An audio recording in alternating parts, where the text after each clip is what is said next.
एक शरीफ नौजवान जिसे कदम कदम पर संसार किया गया। जालिम माशरे की नाइंसाफियों, करप्ट पुलिस और दौलतमंद बदमाशों ने उसे भी एक गुंडा बनने पर मजबूर कर दिया। और जब एक शरीफ इंसान जराइम पेशा बन जाए तो वो सब गुंडों से ज्यादा खतरनाक हो जाता है। एक बदकिस्मत नौजवान जिसे जुर्म की दलदल ने एक आतिशफशां बना दिया। बदले की आग में जलते एक शरीफ नौजवान की कहानी।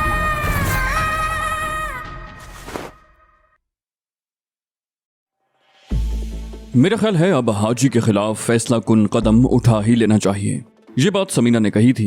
वो सब लोग उस वक्त हॉल कमरे में बैठे चाय पी रहे थे और वक्त शाम 6 बजे का था। समीना बोली, आज सुबह अखबार में अपनी कोठी पर छापे की खबर पढ़कर वो पागल हो गया होगा। ये उसके ताबूत में आखिरी कील थी और अब मेरा ख्याल है कि उसका जनाजा उठा ही देना चाहिए। तुफैल ने कहा, समीना बीबी ठीक कहती है शारिक बाबू, आज उसका किस्सा खत्म कर ही देना चाहिए। शारिक ने उसे घूरा, बोला, और उसके बाद क्या होगा? तुफैल ने कहा, अगर हाजी से मुकाबले में बच गया तो अपने आप को पुलिस के हवाले कर दूंगा और कसम अल्लाह की आप लोगों के बारे में जुबान नहीं खोलूंगा। शारिक बोला, तो फिर ठीक है, तैयार हो जाओ, हम थोड़ी ही देर के बाद रवाना हो जाएंगे। लेकिन गाड़ी कहाँ से आएगी? तुफैल ने कहा, गाड़ी की फिक्र मत करो, मैं अभी आधे घंटे में लेकर आता हूँ। ये कहते हुए वो उठ गया। तुफैल के जाते ही उन्होंने तैयारी शुरू कर दी। तय ये पाया था कि सिर्फ मर्द जाएंगे और औरतें घर पर ही रहेंगी। लेकिन समीना उनके साथ जाने पर जिद करने लगी। नौलखे ने कहा, ले चलो शारिक बाबू, इसे भी आखिरी मार्के में हाजी के साथ 2-2 हाथ कर लेने दो। और फिर समीना भी तैयार हो गई। उसने जीन्स और काली टी शर्ट पहन ली। नौलखे ने क्लैशनकोफ राइफलें निकाल ली। तमाम राइफलों के मैगजीन चेक किए गए और हर राइफल के साथ साथ एक फाजिल मैगजीन भी रख दिया गया। आधे घंटे के बाद तुफैल एक कार चोरी करके ले आया। शारिक ने पूछा, कहाँ से लाए हो कार? तुफैल बोला, कोट ख्वाजा सईद की एक गली में खड़ी थी, चाबी इग्निशन में लगी हुई थी, मौका मिलते ही मैं इसे ले आया। इत्तेफाक से टैंकी भी भरी हुई है। 10 मिनट के बाद वो उस गाड़ी में रवाना हो गए। समीना शारिक के साथ फ्रंट सीट पर बैठी थी। नौलखा, इरफान और तुफैल पिछली सीट पर थे।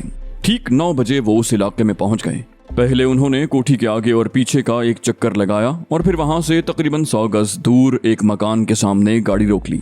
उस दुकान के एक पिलर पर गत्ते पर टेलीफोन की सहूलत मौजूद है लिखा हुआ था। समीना कार से उतरकर दुकान पर आ गई।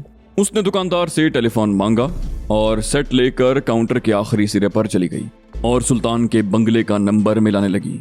कॉल फौरन ही रिसीव कर ली गई। वो सुल्तान का मुलाजिम था। समीना बोली, हाजी से बात करवाओ, उससे कहो मैं समीना बात कर रही हूँ।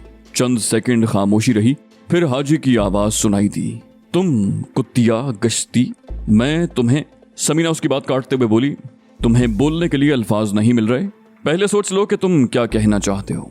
तुम समझते हो कि यहाँ महफूज हो? हमने तुम्हें जानबूझकर मोहलत दे रखी थी, वो मोहलत खत्म हो रही है।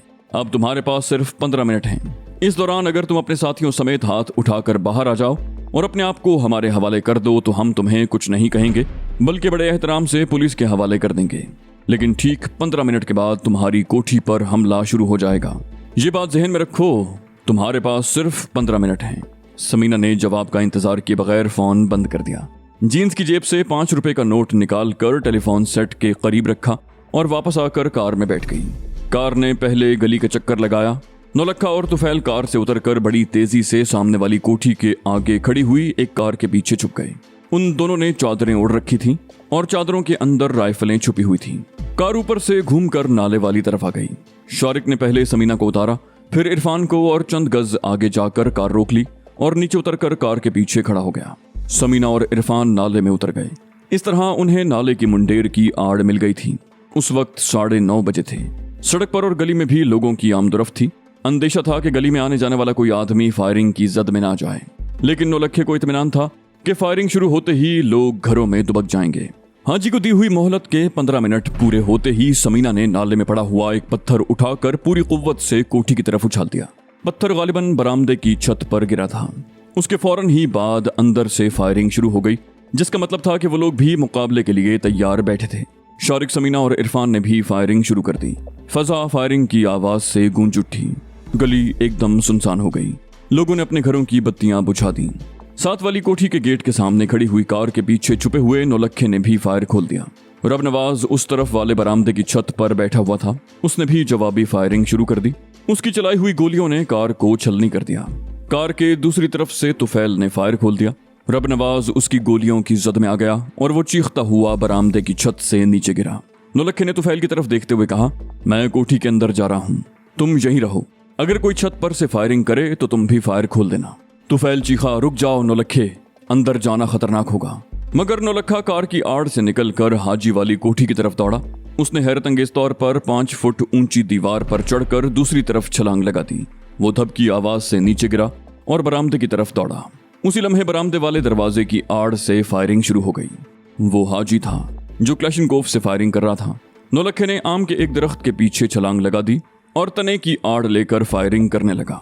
दरवाजे की तरफ से फायरिंग रुकी तो नौलक्खा दरख्त की आड़ से निकलकर बरामदे की तरफ दौड़ा। हाजी उस वक्त राइफल का मैगजीन बदल रहा था। उसने नौलक्खे को आते देखा तो फायर खोल दिया। नौलक्खा रुक गया। उसके जिस्म को इस तरह झटके लग रहे थे जैसे उसने बिजली के नंगे तार को छू लिया हो। उसका जिस्म गोलियों से छलनी हो गया, लेकिन वो गिरा नहीं, संभल गया। उसने राइफल को दोनों हाथों से पकड़ा और 2 कदम आगे बढ़ा। हाजी की आंखें खौफ और दहशत से फैल गईं।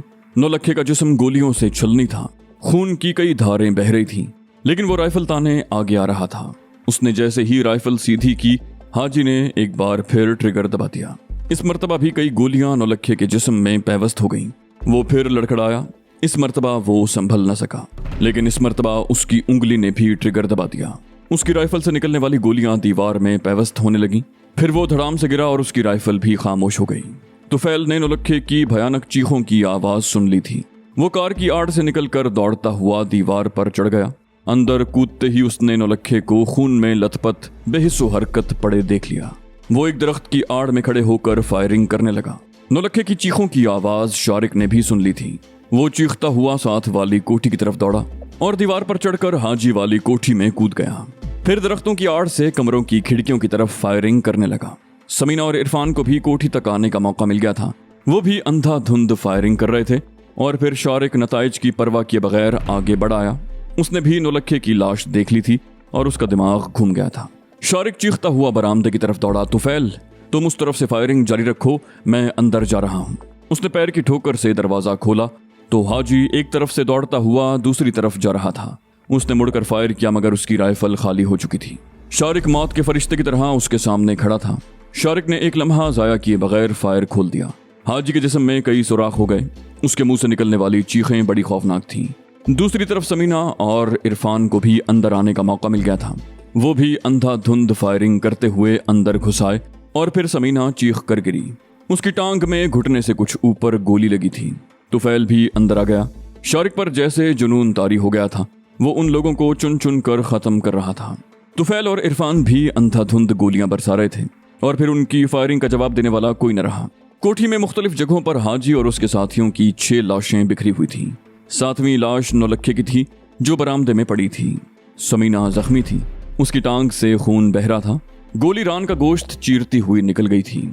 शारिक चीखा, इरफान गाड़ी लेकर आओ, जल्दी करो। तुफैल चीखा, उस तरफ मकसूद की पजेरो खड़ी है, उसी तरफ से निकलो। उसने बाहर आकर नौलक्खे की लाश कंधे पर ला दी। शारिक ने जख्मी समीना को उठाकर कंधे पर डाल लिया। इरफान दौड़ता हुआ बाहर आ गया। पजेरो का दरवाजा लॉक नहीं किया गया था और चाबी भी इग्निशन में मौजूद थी। नौलक्खे की लाश पिछली सीट पर डाल दी गई। एक सीट पर शारिक समीना को लेकर बैठ गया और इरफान ड्राइविंग सीट पर बैठ गया। और फिर दूसरे ही लम्हे पजेरो एक जोरदार झटके से आगे बढ़ी और गली से निकलकर तेज रफ्तारी से सड़कों पर दौड़ने लगी।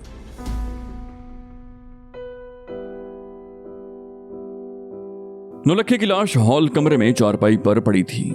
शापरी लाश से लिपटी बिलक बिलक कर रो रही थी। शापरी और उनका साथ अफगानिस्तान से था। वो नौलक्खे से बहुत ज्यादा मानूस हो गई थी। उन सब ने हमेशा एक दूसरे का साथ दिया था। किसी एक को मामूली सी तकलीफ भी होती तो सब तड़प उठते। और अब नौलक्खे की जख्मों से चूर लाश देखकर रजिया और शापरी अपने आप पर काबू नहीं रख पाई थी। शापरी की हालत तो बहुत खराब थी। रजिया को शारिक उस कमरे में ले गया जहां उसने जख्मी समीना को लिटाया था। इत्तेफाक से 2 दिन पहले रजिया ने बाजार से कुछ ऐसी दवाएं मंगवा ली थी जो ऐसे मौकों पर काम आ सकती थीं। रजिया ने समीना की तरफ देखते हुए शारिक को बाहर निकल जाने का इशारा किया और शापरी को अंदर बुलाकर दरवाजा बंद कर लिया। वो तकरीबन आधे घंटे के बाद बाहर निकली। शारिक नौलक्खे की लाश के पास खड़ा आंसू बहा रहा था। रजिया को देखकर वो उसकी तरफ लपका। रजिया ने कहा, परेशानी की कोई बात नहीं, गोली गोश्त को चीरती हुई निकल गई थी। मैंने ड्रेसिंग कर दी है, चंद रोज में ठीक हो जाएगी। शारिक समीना के कमरे में आ गया। वो बेड पर लेटी हुई थी। खून ज्यादा बह जाने की वजह से उसके चेहरे पर जर्दी फैली हुई थी। शारिक को देखकर वो उठने की कोशिश करते हुए बोली, मुझे नौलखे के पास ले चलो प्लीज। शारिक चंद लम्हे उसकी तरफ देखता रहा, फिर वो समीना को सहारा देकर हॉल कमरे में ले आया और सोफे पर बिठा दिया। समीना ने जख्मी टांग आगे को फैला ली थी। नौलखे की लाश देखकर समीना की आंखों से आंसू बह निकले। इरफान और तुफैल भी आंसू बहा रहे थे। शापरी तो चारपाई की पट्टी से लगकर बैठ गई थी। शारिक ने उसकी तरफ देखते हुए कहा, तुफैल, तुमने कहा था कि हाजी से मुकाबले के बाद तुम अपने आप को पुलिस के हवाले कर दोगे। तुफैल बोला, हाँ शारिक बाबू, मैं सुबह ही अपने आप को पुलिस के हवाले कर दूंगा। शारिक बोला, सिर्फ तुम ही नहीं, हम सब। हाजी का गिरोह खत्म हो गया है और हाजी के खात्मे के साथ ही हमारा मकसद भी पूरा हो गया है। अब अगर कोई और हाजी पैदा होगा तो उसका रास्ता रोकने के लिए कोई और शारिक और नौलखा भी आ जाएगा। इसलिए मैंने फैसला किया है कि अपने आप को कानून के हवाले कर दिया जाए। तुम सब लोगों का क्या ख्याल है? वो तकरीबन 1 घंटे तक मशवरा करते रहे और फिर सबने शारिक का साथ देने का फैसला कर लिया। उसके थोड़ी ही देर के बाद शारिक पजेरो पर कहीं चला गया। उसकी वापसी 1.5 घंटे के बाद हुई। पजेरो में एक बोरी रखी थी जिसमें सोने के बिस्किट भरे हुए थे। ये वो सोना था जो तकरीबन 4 महीने पहले कसूर के इलाके में हाजी के आदमियों से छीना गया था। और फिर 3 बजे के करीब शारिक टेलीफोन पर एसपी सुहेल से बात कर रहा था। एसपी ने कहा, ये तुमने क्या किया शारिक? 6 आदमियों का कत्ल कोई मामूली बात नहीं है। सुबह जब ये खबर अखबारात में छपेगी तो पूरे शहर में हंगामा खड़ा हो जाएगा। शारिक ने कहा, हंगामा नहीं, जश्न। हाजी के कत्ल और उसके गिरोह के खात्मे पर लोग जश्न मनाएंगे। सुहेल ने कहा, मैं एक बार फिर कह रहा हूं कि अपने आप को रोक लो शारिक, अब भी वक्त है। मैं पूरी कोशिश करूंगा कि। शारिक ने उसकी बात काटते हुए कहा, मैंने आपका मशवरा मानने का फैसला कर लिया है। मैं अपने साथियों समेत सुबह 6 बजे अपने आप को आपके सामने सरेंडर करने को तैयार हूं। सुबह 6 बजे मीनारे पाकिस्तान के सामने। लेकिन एक बात जहन में रखिए कि अगर उस वक्त किसी पुलिस वाले ने हम पर राइफल उठाने की कोशिश की तो हम बिला लिहाज फायर खोल देंगे और मरने से पहले 20-30 आदमियों को खत्म कर देंगे। एसपी ने कहा, तुम फिक्र मत करो, ऐसी कोई बात नहीं होगी। उसके लहजे में अजीब तासुर था। फिर बोला, मुझे तुम्हारे इस फैसले पर खुशी हुई है। मैं अभी डीआईजी साहब से बात करता हूँ, लेकिन ऐसा ना हो कि आखिरी वक्त पर तुम अपना फैसला बदल दो। शारिक बोला, मैंने जो फैसला किया है वो बदल नहीं सकता। सुबह ठीक 6 बजे मीनारे पाकिस्तान के सामने उसने फोन बंद कर दिया और फिर ठीक 5 बजे वो कोठी से निकल गए। ड्राइविंग सीट पर शारिक था, उसके साथ अगली सीट पर समीना और शाहपरी, पिछली सीट पर रजिया, इरफान और तुफैल थे। आखिरी सीट की जगह सफेद चादर से ढकी हुई नौलखे की लाश पड़ी थी। मीनारे पाकिस्तान के सामने सड़क पर दूर तक पुलिस के मुसल्ला जवान खड़े थे। गेट के एक तरफ वसी लॉन में भी पुलिस वाले बड़ी तादाद में मौजूद थे। सड़क पर बसों और दूसरे ट्रैफिक की आमदोरफ्त जारी थी। शारिक ने शाही किले के ऐन सामने मीनारे पाकिस्तान के लॉन वाले गेट में पजेरो मोड़ दी। गेट पर खड़े हुए पुलिस वाले मुस्तैद हो गए। एक इंस्पेक्टर पजेरो के साथ साथ चलने लगा। तकरीबन 50 गज आगे जाकर शारिक ने पजेरो रोक ली। वहां डीआईजी और पुलिस के कई आला अफसरान खड़े थे, उनमें एसपी सुहेल भी था। शारिक ने इंजन बंद कर दिया, चंद लम्हे अपनी सीट पर बैठा रहा और फिर नीचे उतर आया।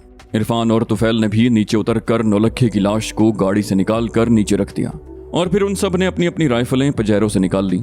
एसपी सुहेल डीआईजी के साथ खड़ा था। सबसे पहले शारिक ने आगे बढ़कर अपनी राइफल एसपी सुहेल के कदमों में रख दी। समीना और इरफान वगैरह ने भी उसकी तकलीद की और फिर उन सब ने अपने हाथ आगे बढ़ा दिए। डीआईजी ने इशारा किया। शारिक और उसके साथियों को हथकड़ियां पहना दी गईं। उन अफसरों के साथ अखबारात के रिपोर्टर भी खड़े थे। उन्होंने शारिक और समीना को घेर लिया, लेकिन शारिक और समीना ने अपनी जबानें बंद रखी। जब उन्हें पुलिस की गाड़ी में सवार करवाया जाने लगा तो शारिक ने एसपी सुहेल को मुखातिब करते हुए कहा, मेरी ख्वाहिश है कि नौलखे की तदफीन पूरे एहतराम से की जाए और मुझे उसके जनाजे में शरीक होने की इजाजत दी जाए। समीना जख्मी है, इसकी टांग में गोली लगी है, इसे मुनासिब इलाज की जरूरत है। और शाहपरी अफगान लड़की है, इसे हम अफगानिस्तान से लेकर आए थे, ये बेगुनाह है और मेरी माँ और बहन का ख्याल रखा जाए। एक प्रेस रिपोर्टर चीखा, शारिक साहब आप अपने बारे में कुछ कहना चाहेंगे? शारिक ने कहा, इस वक्त मैं सिर्फ इतना कहूंगा कि किसी शरीफ आदमी को जुर्म के रास्ते पर न धकेला जाए। पुलिस में बदउनवान और राशि लोगों की नहीं, एसपी सुहेल जैसे जिम्मेदार, दयानतदार और फर्जशनास लोगों की जरूरत है। बाकी मुझे जो कुछ कहना है अदालत में कहूंगा। अगर मुझे कहने की इजाजत दी गई तो। वो लोग पुलिस की गाड़ी में बैठ गए। गाड़ी हरकत में आ गई। 2.5 साल पहले एक मासूम बच्चे पर जुल्म और इस्तिबदाद से जो ड्रामा शुरू हुआ था वो अपने पीछे एक तवील खूंरेजी की दास्तान छोड़कर खत्म हो गया।